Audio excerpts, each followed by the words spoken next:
Outstanding. There we go. Ladies and gentlemen, my friend Chaplain Colonel Joseph Friedman, thank you for joining us tonight, and we look forward to hearing all that you have to share. Thank you, Tzadik. I appreciate the opportunity and the invitation. I'll introduce myself real quickly and then we'll get right into it because this is an incredible story. Many of you may know bits and pieces of it, but the totality of the story is absolutely incredible, and I consider it literally a modern day Purim story. But let me just back up real quick about, so I am Joseph Friedman. I came to the chaplaincy very late in life. I had a congregation in Omaha, Nebraska for a couple of years. Before that, I was NCSY regional director in the Midwest, based out of St. Louis. The region went from Winnipeg down to Memphis. It was a huge, unwieldy region. Had a shul in Omaha, had a shul in Norfolk, Virginia for 10 years, swore the rabbinate was not a job for a good Jewish boy. Moved back to Memphis, lived there for 10 years. During that time, I was in business that went belly up with all the principals still sitting in jail with every dime I had in the world. Tried to figure out what I was going to do with my life. At the age of 46, decided I was going to go to law school. I was scared about coming out at the age of 50 with all the student debt. And then this guy in the shul I davened in was a retiring Air Force officer who said the local Air National Guard wing was looking for a chaplain. And they have all kinds of tuition assistance programs and all that. And you only have to do 4 years and then you get out. No, great, sounds like a plan. So I went in with that intention, 4 and out. And let's just say I drank the Kool-Aid, it was blue, and I drank it copiously. And when I was waiting for my bar results, I asked my wing commander if he put me on full-time. They never had a full-time chaplain. And he did. And after a month, he said, you can have this job as long as you want it. Well, I really wanted to be a lawyer, and I actually tried to start my own practice, but I was 50, was not social media savvy, and was loving going to work every day as a chaplain. So I did that full time for the next 3 years. Then a congregation came available in Denver that sounded intriguing. I came out here, and for the next 5 years, I was reminded every day why I left the previous congregation. It's like, what was I thinking? So I'm now full-time again with the Air Force, and as the senior chaplain for the Colorado Air National Guard. And it's fascinating how my law degree and my chaplaincy work together, because there's many areas of tangency between the chaplaincy and law, even just in counseling, where people are coming in, they're talking about issues going on where it's really a legal issue. And it's been very, very helpful. I tell you all that because when I joined the Guard, I was, like I said, I was in Memphis. I was the 164th Airlift Wing in Memphis, which was a C5 wing. So if you're familiar with C5s, we'll talk about them a little later. They are the behemoth of the Air Force. Now, I always knew about Operation Nickel Grass. That's thunder you hear in the background. I always knew about Operation Nickel Grass, which was when the United States Air Force resupplied Israel during the Yom Kippur War. But one day I was standing in a maintenance office talking to one of the maintenance officers, and he said, you see those planes out there? That one, and that one were involved in Operation Nickel Grass. I said, what? He goes, yeah, we've got the C-5As, the original models. These planes were all involved in the resupply of Israel. So you could imagine when I walk on those planes, the emotion I would have, especially after you hear the story. It was incredible. So let's get right into it. There's no time really to discuss the Yom Kippur War in detail. You don't need to know all the details. I'm going to give you all the things you do need to know so that the story makes sense. And I'm open to spend all the time you'd like afterwards discussing more in detail. So let's get right into it.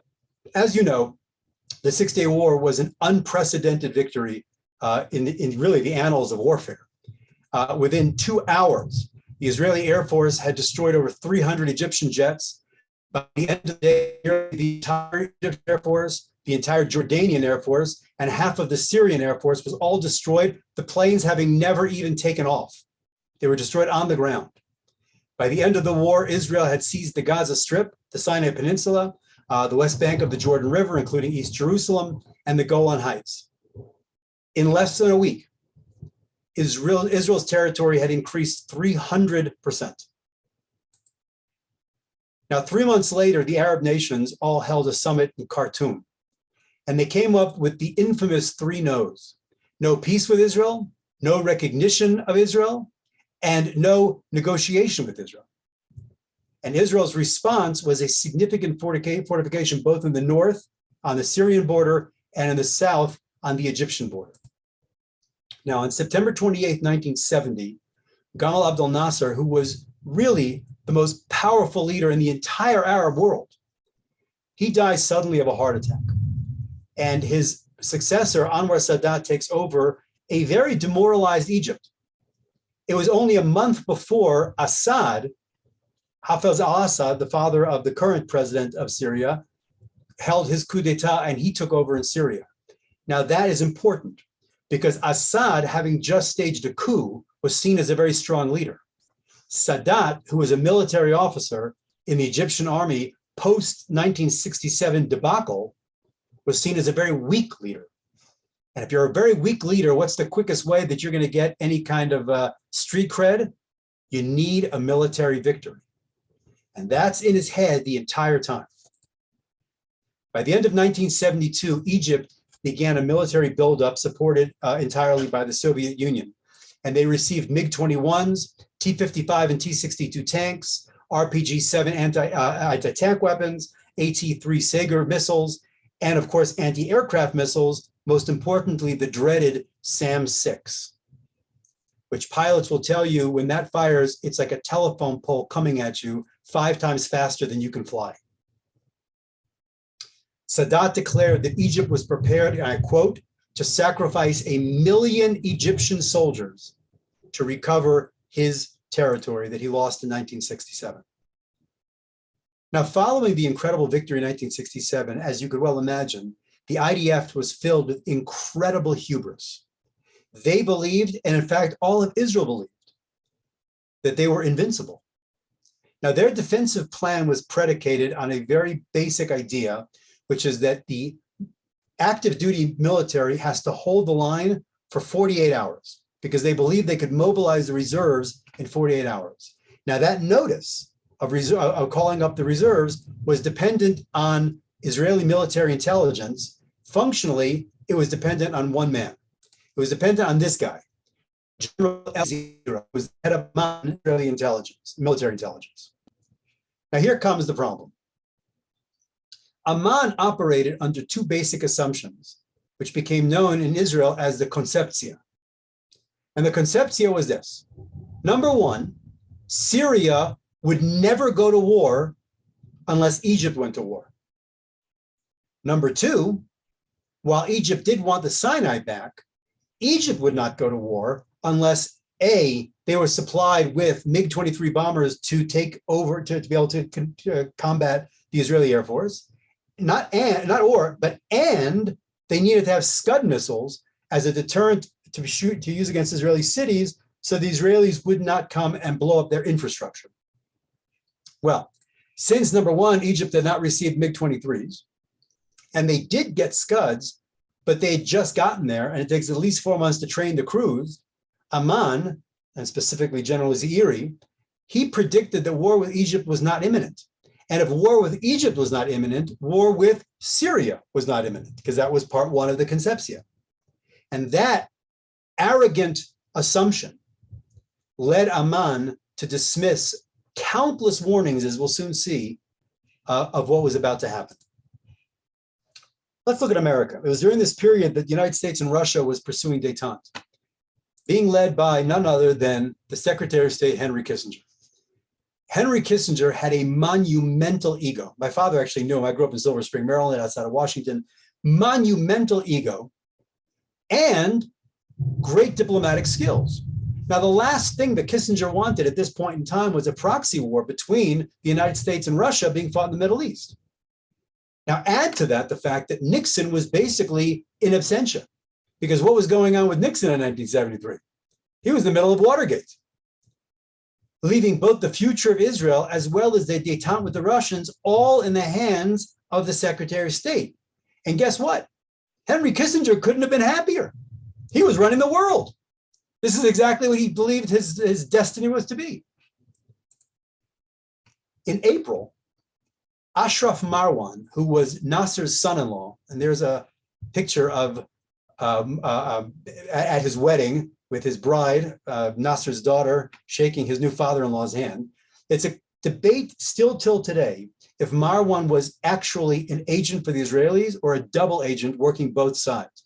There's a Netflix, I think it's Netflix, there's a Netflix movie, I think it's called The Angel, that tells the whole story of Ashraf Marwan. They actually, in that show, they imply that he was not a double agent, but that the Israelis had the goods on him and he was coerced to spy for them. We don't know. What we do know is that he was living in London, living like a playboy, and he contacts the Mossad and tells them that Egypt and Syria will launch a surprise attack against Israel on May 15th. Now, during that time, the Israeli intelligence began picking up all kinds of signals that Egypt, in fact, had intentions of war. They saw all the necessary troops and bridging equipment all being brought up to the Suez Canal. The SAM-6 missiles that they were getting from the Russians was brought up. It created a protective umbrella that would completely protect all of their forces from any Israeli Air Force air attacks. But Zairi, the head of Amman, is still confident that there's no war coming because of his concept, his conceptia. Well, the chief of staff, General David Al-Azhar, he wasn't so confident. And he made, which made sense to him at the time, based on the news they got from Marwan Ashraf Marwan, he declares a partial mobilization. Now, Israel right now is a very big country, and it's monetarily very secure. But you can imagine in 1973, if you're going to mobilize troops, that means your reserves, that means all these workers are no longer working. And of course, as we know, it was a false alarm. That false alarm in 1973 dollars cost Israel somewhere between 35 to hundreds of millions of dollars. Well, people don't like to make that mistake twice. The summer was calm, but throughout September, Egyptians and Syrians were mobilizing troops on their borders. On September 25th, King Hussein flew his own personal Bell helicopter to the Kiryat. The Kiryat is the Israeli version of the Pentagon in Tel Aviv. He flew to Tel Aviv in his own helicopter to warn the Israelis that the Egyptians and the Assyrians were about to attack. And Golda Meir asked him, are the Syrians going to go to war without the Egyptians? And he said, I don't think so. Well, Zairi had been telling Golda Meir that the Egyptians weren't going to go to war because they don't have their MiG-23s. So if Hussein's confirming the fact that the Syrians won't go without the Egyptians, and Zairi is telling the prime minister the Egyptians aren't going to war, they ignored his warning. On October 1st, an Amman researcher by the name of Lieutenant Benjamin Simantov, he submitted an assessment. This is a recently declassified picture of the original draft intelligence report that he submitted, in which he clearly laid out the Egyptian deployments and exercises that were going along the Suez Canal were a camouflage for the actual crossing of the canal that was imminent. 2 days later, on the 3rd, he sent out a much more comprehensive assessment, and both were completely ignored by his superiors. And then on Erev Yom Kippur, on October 5th, Friday, Ashraf Marwan sends another message to Mossad saying the war is going to be tomorrow. And the Mossad sat on that information for the entire day. They didn't tell anybody, especially since they'd been burnt once by him. On Yom Kippur morning at 8:05 a.m., Golda Meir and Moshe Dayan, who was the Minister of Defense, and General David Al-Azhar, they meet for that morning 6 hours before the war begins. Al-Azhar reports Marwan's message. This is the first time she's hearing about this, and the Minister of Defense is hearing about this. Dayan argues war is not a certainty, and that he believes Marwan is a double agent, and you can't take anything he's saying seriously. Al-Azhar, who's very nervous, he argues we need to do a preemptive strike like we did in 1967 at noon against the Syrian airfields, at 3 against Syrian missiles, and at 5 against Syrian ground forces. And Golda Meir makes the fateful decision that there would be no preemptive strike. She famously said, if we strike first, we won't get help from anybody. 3,000 miles away, mobility Mobility Air Command, MAC, is in the middle of redeploying troops from Vietnam. And they are using all of their big cargo planes to bring all of our materiel back from Southeast Asia.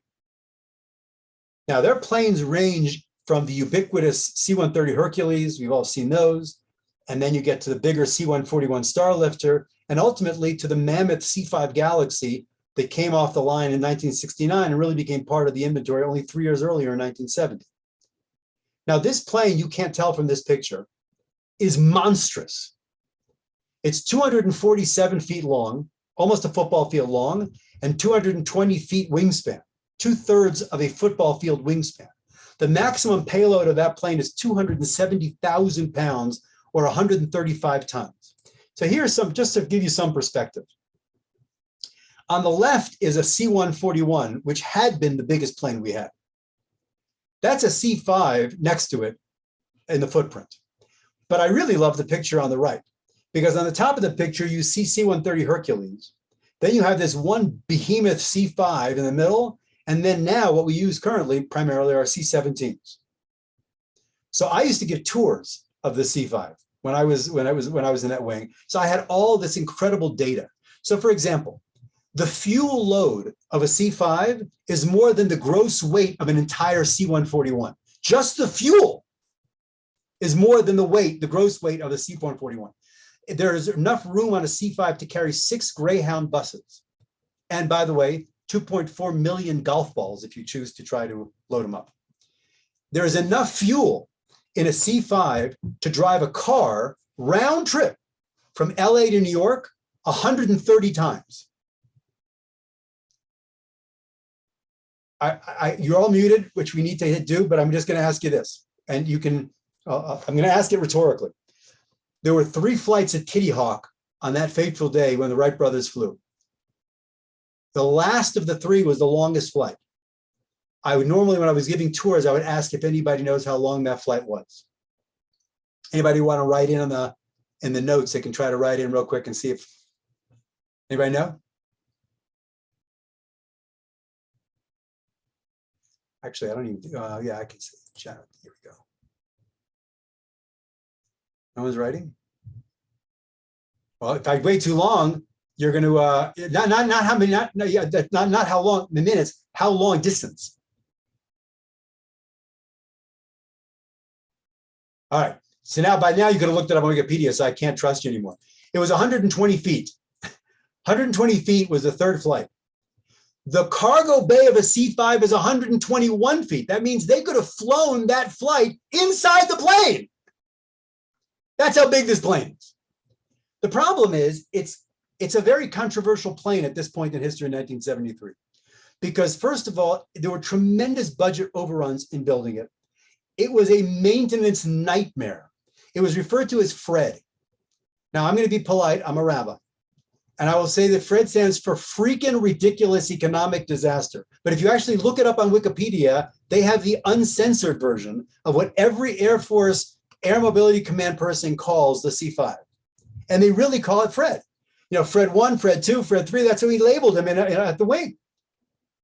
By the time we were dealing with the C-5As, there was 7 hours of maintenance for every hour of flight. But interestingly, it always broke in Hawaii. Go figure. In any event, comes off the line in 1970. By 1973 in January, there's already a bill in Congress to cut the funding for the C-5 because it clearly was a mistake. Remember that piece of history because it's going to come back a little later.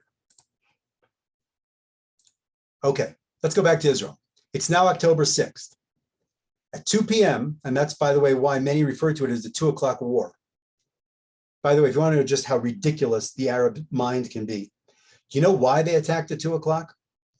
Because the Egyptians, they wanted to attack late in the day when the sun was setting in the west and Israeli jets would be coming with the sun in their eyes. The Syrians wanted to attack early in the morning, so when the Israeli jets were going east, the sun would be in their eyes. So they compromised, and they did it at 2 when the sun was in neither of their eyes. Anyway, at least pick one and give one side an advantage. No. Anyway, 2 o'clock war. 2 o'clock, Egypt and Syria launch a coordinated attack on Israeli positions along the Suez Canal and the Golan Heights. The Egyptian troops cross the canal. They secure a beachhead. They breach the Bar-Lev line, which was Israel's version of the Maginot Line, and killing or capturing most of the troops that were caught inside. There are horrific radio recordings that are available of the troops inside screaming for help as they're being attacked by the Egyptians coming across. Because it was Yom Kippur, there were only about 300 people manning the entirety of the Suez Canal against an attack by 10,000 Egyptian troops. It was a slaughter. On the Syrian front, the Syrian troops take Mount Hermon, and they capture sensitive radar equipment that the Israelis didn't even, they couldn't get rid of. The Israeli Air Force counterattacks are repulsed by the SAM-6 missiles, both in Syria and in Egypt. It's not clear how many jets were down that day, but certainly by the next day, we know that a significant percentage of all Israeli Air Force jets were destroyed. And it became clear already by then that they needed aid from the United States, and they needed it immediately. On October 7th, this is the next day, Syria captures most of the southern Golan Heights. By mid-morning, Golda Meir calls Henry Kissinger and assures him that while the fighting is difficult, Israel will prevail once they're fully mobilized. Remember, they needed 2 days to mobilize. This is only day 1.5 of the war. But even in that conversation, she raises for the first time the issues of needing an airlift of critical supplies, including specifically heat-seeking missiles, so they could fire from a distance and not worry about the SAM-6s. And over the coming days, those requests become more and more urgent. Now, at this point, Nixon, Kissinger, and the Secretary of Defense, James Schlesinger, who, by the way, was born Jewish, but converted Lutheran and became not a good friend of ours, as we'll soon see, he agreed, the three of them agreed, to allow El Al 707s and 747s, where all the seats had been pulled out and their stars painted over, so nobody could identify them as Israeli jets, to land at Oceana Naval Air Station in Virginia Beach and to pick up 80 Sidewinder heat-seeking missiles, loading them, by the way, through passenger doors. Well, at this point, and this is where it starts to get fascinating, General Paul Carleton was the Mobility Airlift Command commander. He did not know about the conversations going on between Nixon, Kissinger, and Schlesinger. He didn't know that there was a deal being made with the Israelis to let them come to Oceana and pick up Sidewinders. But he did watch the news, and he did see what was happening in Israel, and he had a gut feeling that any day now, the Air Force was going to be called upon to provide an airlift.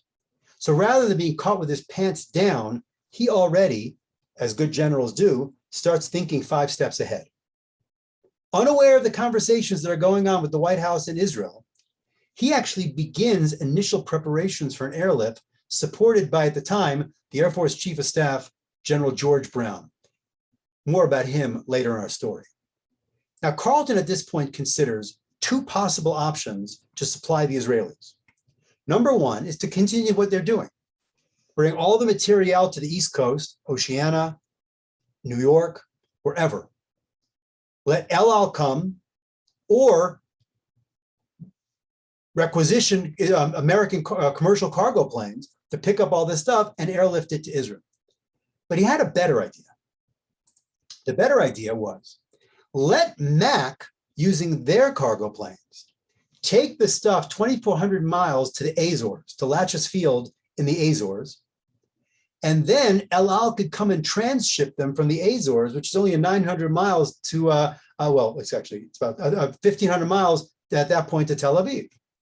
He assumes that that's going to be the choice that's going to be actually presented on the table, and he starts making all the initial plans working on that assumption. Meanwhile, back in Israel, we're at the end of day 2. In the Sinai, the Bar-Lev line is completely shattered. 1/3 of Israeli tanks are destroyed by the second day. In the Golan, Assad, knowing he already got back the Golan Heights and he already got back Mount Hermon, which is all he wanted, and he knows Israel is going to counterattack any minute, he immediately seeks a ceasefire with the Russians. But Egypt will have none of that, right? They want all of the Sinai back. And they tell the Syrians, there's no ceasefire, you're fighting. That night, the Russians decide they're going to begin resupplying Egypt and Syria to show their solidarity with the Arab world and really to induce the Israelis to begin negotiating a ceasefire. The third day, October 8th, became known as Black Monday.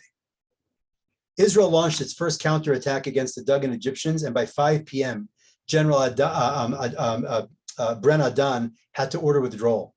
Because of the 170 tanks that he launched against the Egyptians, 70 were destroyed by that night and 25 were abandoned.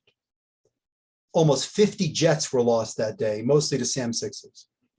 That night, Golda Meir authorized the Samson option.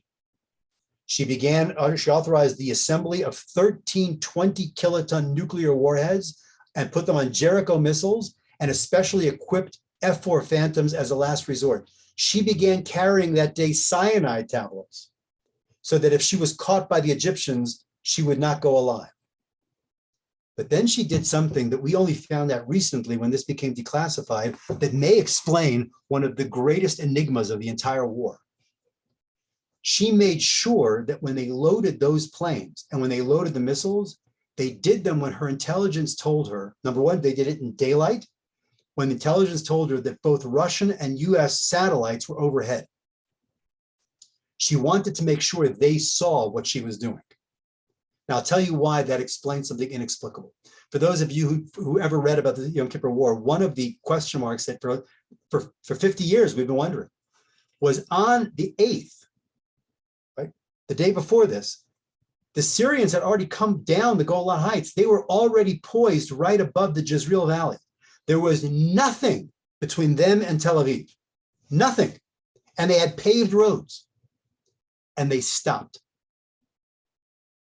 Excuse me, it wasn't on the 8th. They stopped on the 9th. On the 9th, they stopped and nobody knows why they stopped. So there were always theories. One of the theories is that the Syrians were convinced after their losses in the Six-Day War that this was just a feint and that the Israelis it was a trap and they were going to get them into a bottleneck and then kill them all. That was one of the theories that had been out there.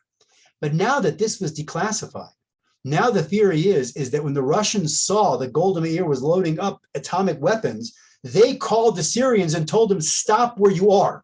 Do not move one more inch, because they didn't want a nuclear war.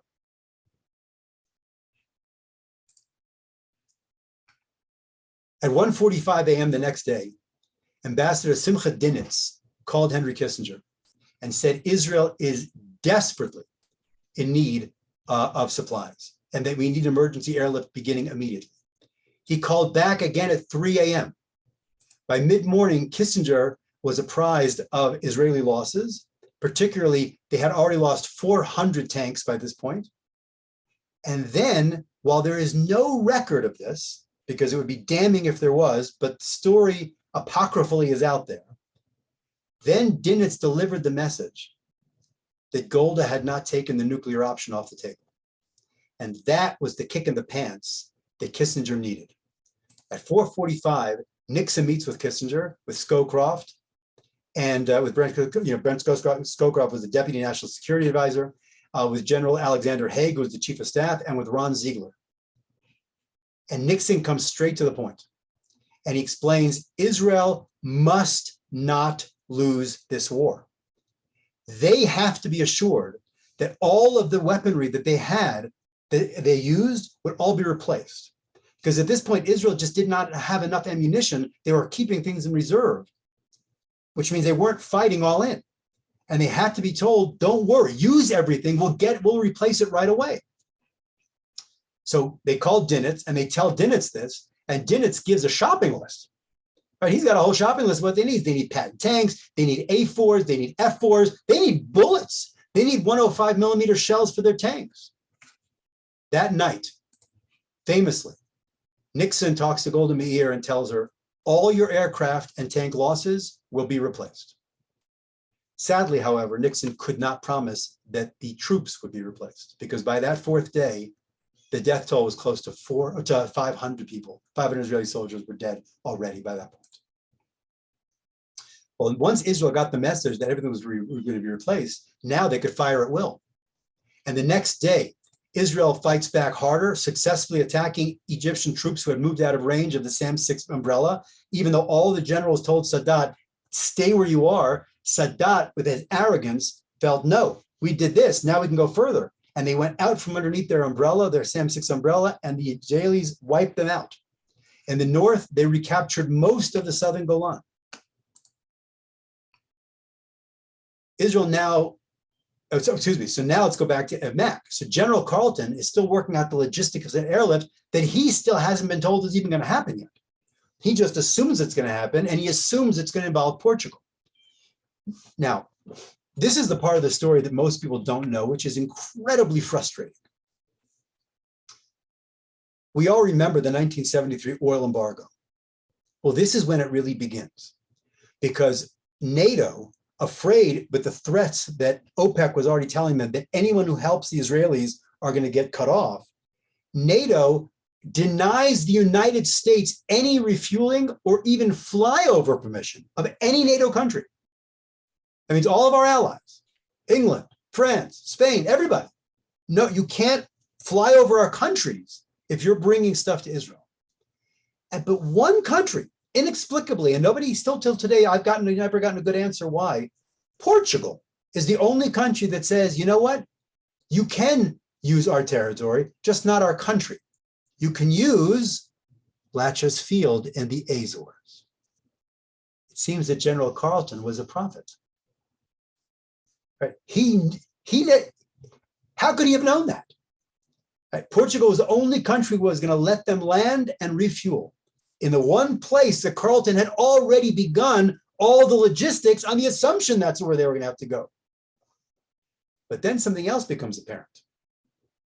It becomes apparent to, it becomes apparent to Ambassador Dinitz that if they're going to start bringing all of this stuff to Portugal, there's no way that these El Al passenger planes with the seats ripped out are going to be able to bring all that stuff to Israel, which means, right, by then you have to remember, they already flown 30 trips, but they were literally loading and unloading boxes through passenger doors. The other thing that became apparent was that James Schlesinger was dragging his feet. The F-4s that Nixon had promised were barely coming. Later on, he claimed that the DOD was the problem, but nobody believes it. He was an anti-Semite. He was a self-hating Jew. Dinitz complains to Kissinger, and Kissinger calls Alexander Haig, and Haig says, don't worry, I'm going to get things moving. And he does. At 6 p.m., Lieutenant Colonel Donald Strobaugh is called, and he's told, get ready to deploy an airlift control element, an ALSI. This is basically, you pick up an entire airfield operation and move it to another location. He was told you have 18 hours to mobilize your ALSI. 20 minutes later, he gets a call, and he's told, forget the 18 hours, you have 3.5 hours. By 11 o'clock, I want you on a plane. Air Force Chief of Staff General Brown calls General Carlton and tells him that he's going to be getting the go in a few hours, but don't wait. Start now. Start loading planes, start getting everything moving now. Now, remember, at this point, the plan was still to have these planes going to Latches Field in Portugal, in the Azores. But there's no way this is going to work. So suddenly everyone begins to realize what's about to happen. It's clear they're going to be landing in Israel. They're not going to be doing any of the stop off in Portugal. They're going to refuel, but ultimately they're going to have to land in Israel. But in the typical Air Force manner, as many of you may know, it's hurry up and wait, because Schlesinger is still stalling and he's not giving anything to the Air Force to take. On the next day, October 11th, Haig calls Nixon and tells him nothing is happening. Nixon calls Schlesinger, and Nixon tells him, listen, I'm going to take full responsibility for any adverse reaction by the Arabs, but get this stuff on the planes. On October 12th, Israel crosses into Syria from the Golan Heights. Soviet ambassador to the United States, Dobrynin, tells Kissinger that Soviet airborne forces have been put on alert to defend Damascus. Kissinger warns Dobrynin and tells him if the Soviets go in, the United States is going to go in as well. Meanwhile, Nixon finds out that the Pentagon is still dragging its feet. Schlesinger is not releasing anything. So he calls in Kissinger and he asks, how many planes have been authorized? And Kissinger says, Mr. President, 3 C-5s. At which point President Nixon says one sentence that is probably the most famous sentence of this entire war, and is the sentence that, as far as I'm concerned, earned him, with all of his crap, his place in the world to come. He turned to Kissinger and said, "God damn it, use everyone we have. Tell them to send everything that can fly." Now, he's a commander-in-chief, and that's all the Air Force needed to hear. As soon as Carleton got the word they received landing rights at Lajes to refuel, he informed Major General Maurice Casey, who was the Deputy Director of Logistics for the Joint Chiefs of Staff. He said, "We're going to have 3 C-141s flying every 2 hours and 1 C-5 every 4 hours on the way to Israel." Now let's do the math real quickly here. At 25 tons per C-141, three of them every 2 hours, and 80 tons per C-5 at 6 per day is 1,380 tons, or 2,760,000 pounds of military materiel delivered to Israel every single day. Now, again, Carleton knew the Israelis couldn't transship that, and they knew that means we're going to be flying into Israel. But here comes the most dangerous part of the mission. They could not fly over Europe because Europe didn't give them flyover rights, because of NATO said, "We're not giving you flyover rights except for Portugal." Well, Portugal is just that little thing on the west side of the Iberian Peninsula. It doesn't help anybody. God knows they couldn't fly over any of North Africa. These are all Arab countries. So they had to fly through, they had to thread a needle through the Straits of Gibraltar, right? And when they got near Crete, they'd have to turn southeast to be able to fly to Tel Aviv. What's fascinating is, whoops, I keep doing that. What's fascinating is that Soviet and US aircraft were actually intersecting on the East Mediterranean, with the Soviets going to supply the Egyptians, the Syrians, and the Americans going to supply the Israelis. Now, there's a great story. I mean, it's not apocryphal, there's records, but there's a great story that a MAC pilot was flying and he couldn't raise Cyprus to get on the radio to get clearance to fly by. An Aeroflot pilot, speaking perfect English, said, "MAC aircraft, this is Aeroflot 1234. I'll relay your message to Cyprus." And he did. And then he gets back on the radio and says, "MAC aircraft, what's your destination?" And the Air Force pilot said, "Tel Aviv." And the Russian goes, "That figures. I'm going to Damascus." I mean, they're schmoozing in the air. Now you can imagine this was a very tempting target. You've got all of these huge planes flying right across the Mediterranean, and they know what's in them. So the United States Sixth Fleet posted 2 aircraft carriers in the Mediterranean right along the path of their flight path. These 2 aircraft carriers had 39 F-4 Phantoms, as well as all the destroyers that were around the carriers. And then the final 190 miles, Israeli Air Force pilots would come and escort the planes into Lod Airport. Now, I will tell you that the fact of the matter is that during the entire month of Operation Nickel Grass, no Arabs ever attacked. But they were followed. They were shadowed many times, and their radios were jammed all the time. By the end of the day, the Air Force allocated 72 C-141s and 12 C-5s, which is a hell of a lot more than the 3 C-5s that Kissinger told Nixon was they had. Equally important, General Carleton tells all the commanders that crew rest limitations have been lifted, and he expected pilots to be able to function on 6 hours of sleep. You don't get any of these 8 to 12 that they have now, 6 hours, and then get back in the cockpit. And he said, and I quote, "Once this flow starts, it's going to come like a bushel of oranges just being dumped." On October 13th at 1:01 a.m., United States Air Force C-5 tail number 00461, I have been on that plane, landed in Lod Airport. On board was 93.1 tons of ammunition, mostly 105 millimeter shells, which were desperately needed by the tanks. I cannot overstate the importance of the appearance of a United States Air Force cargo plane with the United States flag on the tail landing in a foreign combat zone. It gave the world notice of American resolve and commitment to the state of Israel. And to Israel, all concerns about diminishing supplies were now over. At that moment, the IDF was down to 1 week's supply of bullets.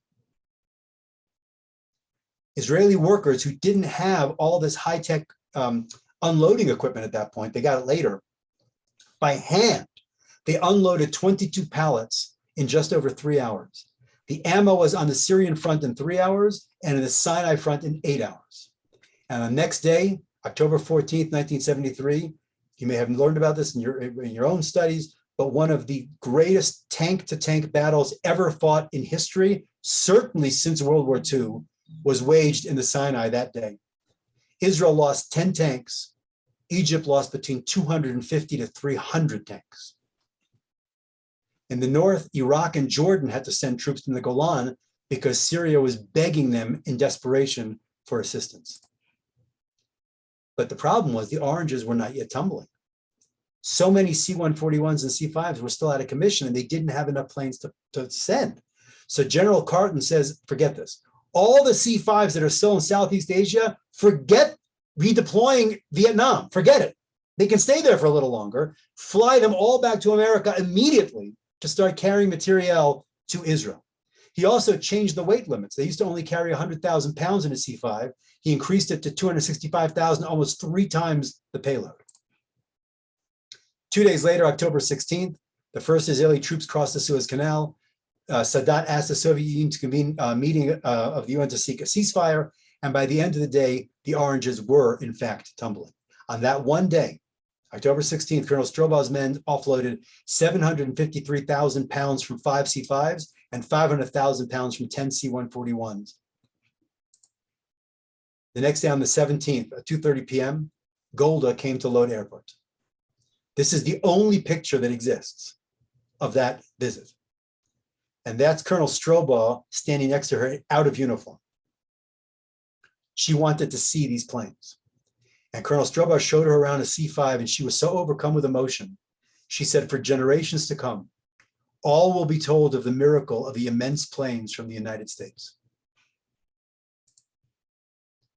On October 19th, Sadat, keeping up a strong front, decided to accept a ceasefire. He later revealed in his memoirs that the one key deciding factor for him giving up the fight was the US Maverick missiles that Operation Nickel Grass had been supplying the Israelis. These missiles were wreaking havoc on his missile sites and on his armor. Sadat cabled President Assad, and he said, I have accepted with a heart that bled the call for a ceasefire. I am willing to fight Israel no matter how long, but never the USA.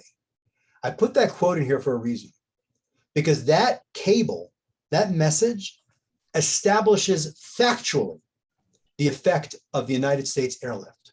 It wasn't just weapons that were being brought, but the airlift was a symbol of the US commitment to Israel, and that's what ultimately broke the will of Sadat. I'm not going to go into the details of the last weeks of the war because it's not important for this conversation, other than to say that October 20th, the IDF reached within 10 miles of Damascus. The next day, forces led by General Bernadotte encircled the entire Egyptian Third Army, which surrendered. It was one of the greatest surrenders in history. Forces led by General Sharon took up positions less than 40 miles from Cairo.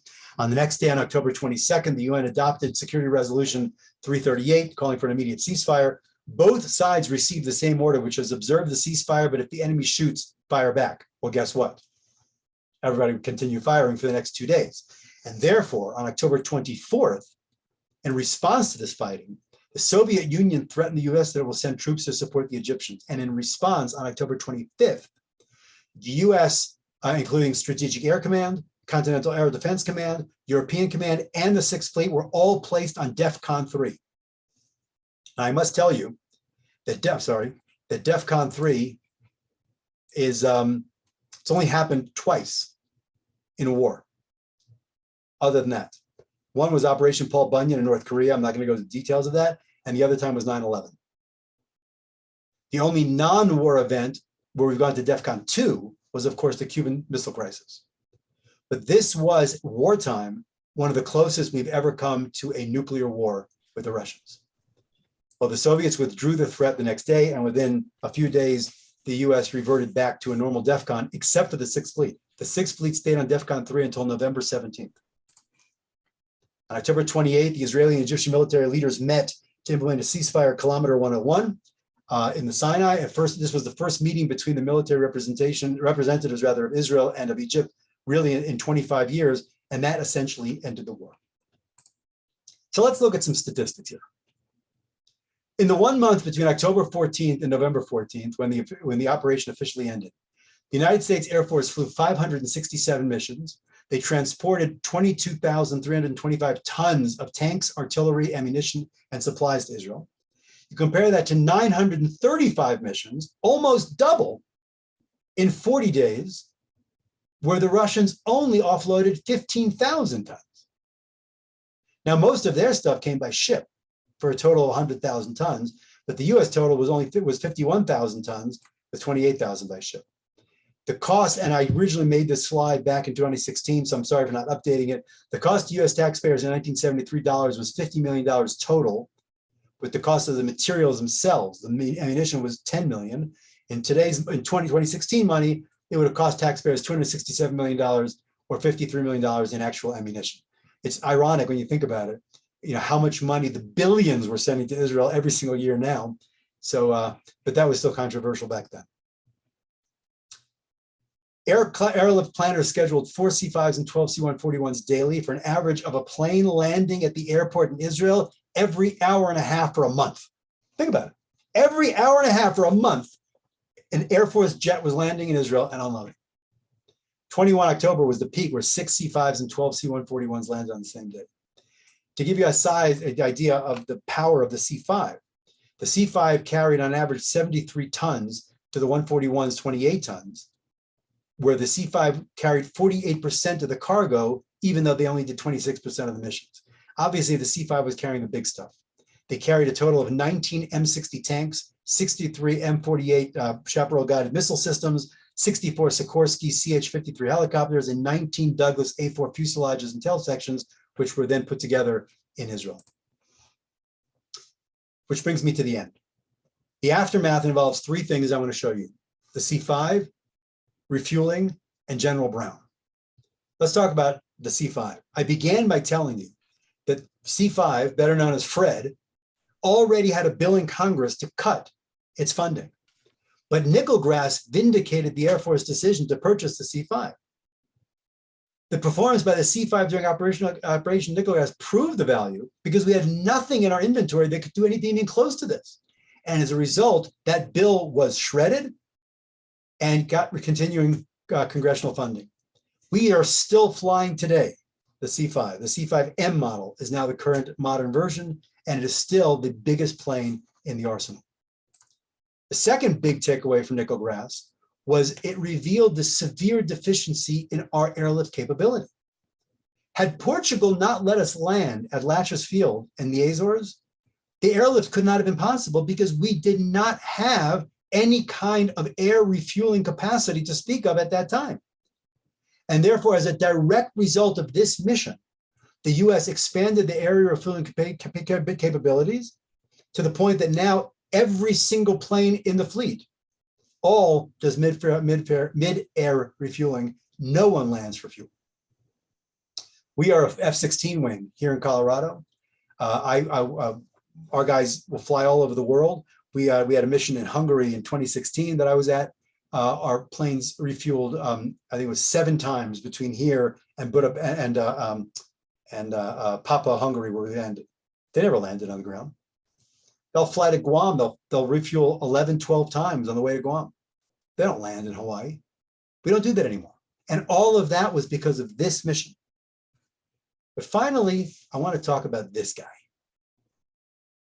Now, we saw how important a role Chief of Staff General George Brown played in quickly ramping up the operation, even before the command from Kissinger came down. But what's ironic is that he was almost forced to resign 1 year later as chairman of the Joint Chief of Staff because of comments he made during an address at Duke University Law School. In that address, he began claiming that Israel received US military aid because Jews control the American banking system. And then he began referencing what he considered the undue Jewish influence in Congress. And he said, and I quote, "It's so strong you wouldn't believe now. We have the Israelis coming to us for equipment. We say we can't possibly get the Congress to support that. They say, don't worry about the Congress. We'll take care of the Congress," end quote. Now, this is somebody from another country, but they can do that. They own, the banks in this country, the newspapers in this country. Just look at where the Jewish money is. Now, later, when he was called out for this and he was almost fired, he said he admitted they were poorly chosen words. But I have to ask you, he clearly felt this way all along.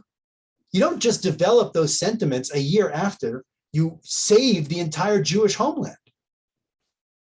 So when you look back at Jewish history and you see how many times God has used people, inexplicable people, in a position to save us, we just had last week. What was last week's parsha? We read Parshas Balak, where Balak is coming to curse us, and every time he has to bless us.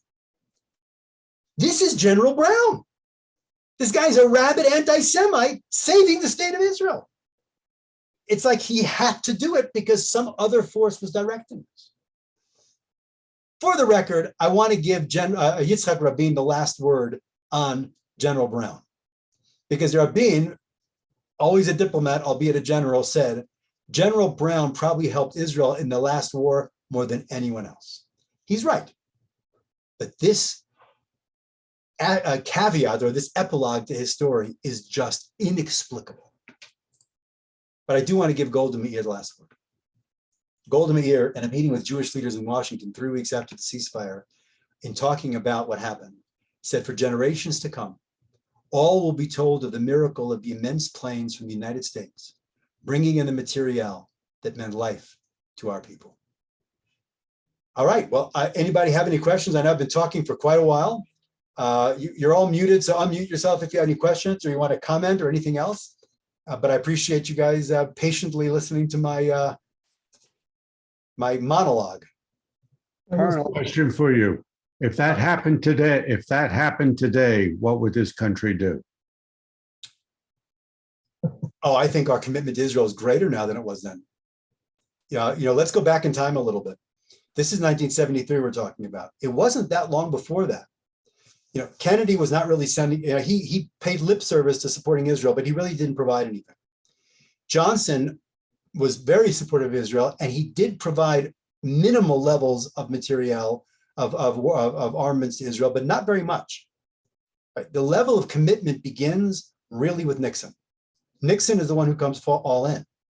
But you're just now beginning in 73 to see that change, or that beginning of that support of the country. Now you go into the 80s, the moral majority, the whole evangelical movement, which is all very Zionist, Christian Zionist, all of that ginning up support in Congress. The idea that we would get a 10-year, $38 billion deal, you couldn't even think about that in 1973. And now Israel develops a weapon system. America says, here's another $10 billion. America is now buying regularly. We just bought, the United States Army just bought the trophy system. You're familiar with the trophy system? It's another one of the Israeli armaments. It's just unbelievable. Anybody here in the Navy?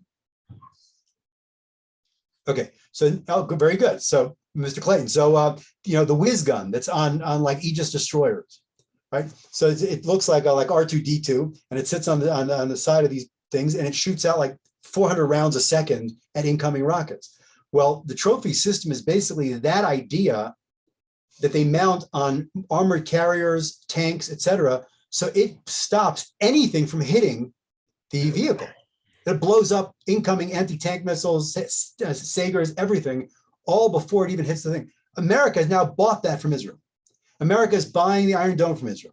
America just bought the system they developed where they can draw water out of the air in deserts. So you don't have to have these huge water buffaloes. You just mount these things on the side of vehicles, and they just fill up their cups out of this machine, just pulling water out of the air. So this relationship didn't exist in 1973. I would argue, Mark, that now it would be infinite. First, number one, because the support of Israel by America is so great, I don't think the attack would ever happen. And number two, if it did, America's response would be immediate. That's my opinion. I have a Who question. replaced? Why? I'm sorry. Glenn, you go first. Bob, you're next. Okay, the question is, knowing that this attack could happen, couldn't they have started mobilizing a little bit sooner, quietly, just to make sure? Because they could have mobilized. Attack. They could have mobilized. Holiday. They could have mobilized not quietly. That's how we began this. The arrogance of the IDF at the time, that number one, they were invincible, and number two, their conceptia was bulletproof. That made them reject every piece of intelligence that was coming their way. The freaking king of Jordan flew to Tel Aviv and told them the war was going to be the next day, and they ignored him. But yet Jordan helped Syria later. Absolutely. Listen, Jordan, I actually asked this question to the two-star head of the Jordanian Air Force. Fun fact, most people don't know this. When those 4 F-16s, Israeli F-16s, flew to Iraq to bomb the Osirak reactor, if you watch, you can see the flight pattern. Their flight pattern went over the north tip of the Red Sea near Eilat. King Hussein was actually in his boat vacationing in the ocean, in the Red Sea at that time. He saw the planes go overhead. He saw their markings, and he knew they were going obviously east. Well, he knew they weren't going to bomb Syria, and God knows they weren't going to bomb Jordan. He called Saddam Hussein and told him they were coming. And Hussein ignored him. So I was having a big dinner. The National Guard has all over the country has something called SPP partners. It's state partnership program. It originally began with the fall of the Soviet Union and all these small satellites that became NATO or Western friendly American states. So I don't know Chicago. I don't know what Illinois state is. In Tennessee, we were where was it? Croatia and Estonia. Colorado, our partner countries are Slovenia and Jordan. We also have some relationship with Israel, but that's kind of slowed down. So Jordanians come here all the time. We go to Jordan all the time. So I was at a dinner with the head of the Jordanian Air Force. And I went over to him, I said, I have to ask you this question. I said, I'm a Jewish historian. I know a lot of stuff. And I got to ask you, how is it that the same guy that flew his own Bell helicopter to Tel Aviv to warn the Israelis about the attack of the Egyptians and the Syrians is the same guy that picked up the phone and called Saddam Hussein to tell the Israelis we're going there? So first he started prevaricating. Well, I said, sir, I don't expect you to acknowledge the facts. I know they're true. I just asked you why. You don't have to tell me if it happened or not. I know it happened. Just why? And he looked at me, paused for a minute, and smiled. He goes, the king was a very smart man. That's a part of the world where you have to have many friends. And that was his answer. Right? Hussein was playing, he played everybody because he needed everybody. He was the weakest monarch in the entire Middle East. And anytime you hear anything coming from Jordan, any anti-Israel comment said publicly by Abdullah, you can know it's just to shut up the Palestinians on the street in Jordan. But they've always had peace. In 1967, the Israelis told the Jordanians, do not get involved. And they didn't get involved for the first 2 days. And they got involved on the third day. Okay, thank you. We'll just take the West Bank and Jerusalem. Have a nice day.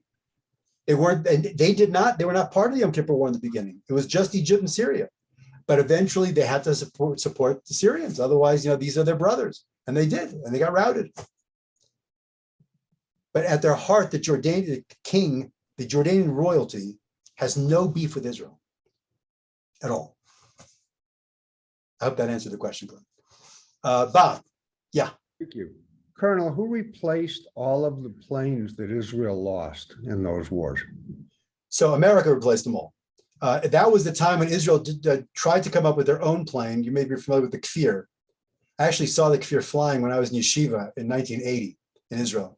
but it never went anywhere because the Americans never gave them permission to use certain technology. So they illegally did it anyway. And the Americans basically told them you have to stop. And they shut down the whole project. But it's basically Americans. They were supplied by French, primarily with the French up until then. And by the end of the 73 war, actually by the end of 67, they were already stopped getting anything from France. So the Dassault Mirage was one of the primary weapons they used in 73, along with the Phantom, the F4. Once you get past 73, it's all American jets. We gave them so many rifles. They're still using the M16s that they've modified. Yeah. Now you'll hear if you go Jeff, give me 1 second. If you read, you'll see lots of claims by Arabs that American pilots were actually flying in the Yom Kippur War. It's not true, but there's a reason why they think that. When Kissinger told, when Nixon told Kissinger, send everything, they were just trying to get everything from wherever they could. Well, there was a tremendous stockpile of F4s and A4s in Germany. Now, if I got to ship stuff from America or I can send some from Germany, obviously from Germany, it's a lot faster. So what they were doing was they were slapping paint over the American flag insignias and in Germany, and then flying to Israel. The problem was the paint hadn't cured. And when you're flying that fast, what happened was the paint was peeling off.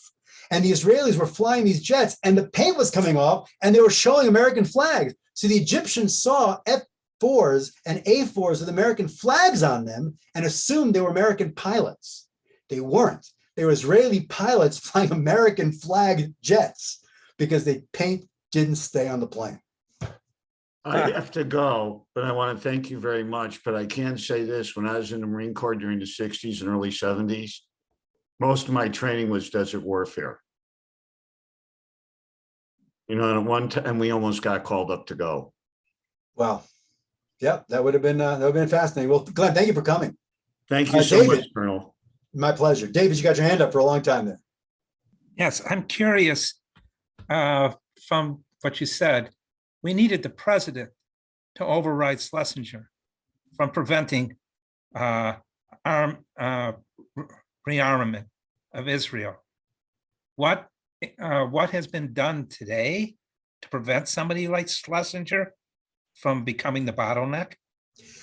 Oh, I don't know that I have an answer to the question, but just remember that was a unique time in history because Nixon was basically in absentia. This was the middle of the Watergate hearings. He's hunkered down in the White House with his small cabal around him, and he wasn't paying attention to anything.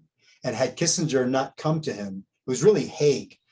Haig does not get enough credit for this because Kissinger, the joke some Israelis have made historically is that the problem is that Kissinger, because of detente, he said he was only using one hand to help the Israelis, not both hands. And they said the problem is the Russians are using both hands to help the Syrians and the Egyptians. So they got three hands and we get one hand, right? That was the problem with Kissinger. Haig was not part of that whole detente negotiations with the Russians. For him, it was all about his righteous indignation that this democracy was being attacked. It was really Haig who gets so much credit for pushing and pushing and pushing Kissinger to push and push Nixon. And when Nixon saw what was happening, he comes out of the bunker basically and realizes what Schlesinger's doing. He said, no, everything, send it all, anything that can fly. So what can be done about it? Don't elect a president who's going to have another Watergate. I mean, I don't know what else to tell you. But this happens all the time. I mean, you have secretaries of different cabinet positions that are very powerful. And if the president's not on top of it, they're running their own fiefdom. Yeah. Right. So when a president is hands off and letting these people run, these unelected people are in essence running the government. Hope that answered the question, David. Anybody else? Thank you very much for this presentation. It was fascinating. Thank you. That means a lot to me. I appreciate that. You can see why I love the story so much. It's got the twists and turns are endless. A couple of great books, by the way. There was a book written by the curator. I don't think that's his actual title, but he's basically the head of the Smithsonian Air and Space Museum, or he was the head of the Air and Space Museum, called the 2 O'Clock War is the name of the book. Where most of the books on the 6-Day War, in the Yom Kippur War, are written from the perspective of either the Israelis or the Arabs. This is 100% about America's involvement. So, much of what I share with you, that was a huge source of it. And there are countless online articles and briefs with different nuances, but stuff is coming out all the time that's being declassified. Those notes I showed you, that just came out a few years ago. That snapshot of Simontov's, Lieutenant Simontov's intelligence brief on October 1st. They hadn't been available. People knew he had done this, but there was no evidence. Everyone said they were shredded. They were trying to, because the government was trying to cover its toches for having ignored it. And it turns out it wasn't shredded, and they found it. They found it in the archives. Fascinating, just fascinating. Well, I thank you guys so much. If there's no other questions, I will. Oh, but what happened to Schlesinger? Was he disciplined? No, he was not disciplined. He actually became, when Nixon was when he resigned and Ford came in. You remember when Ford came in, he basically just adopted everything, all of Nixon's cabinet. Slowly, he whittled away a little bit, but he kept Schlesinger on as Secretary of Defense because he had no reason to replace him. Everyone thought he did a great job. This little nuance people didn't know. This came out much later. All right.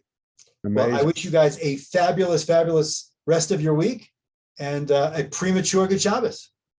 Thank you. Colonel Zygazun Toda. Thank you very much. Take care. Bye-bye. Thank you.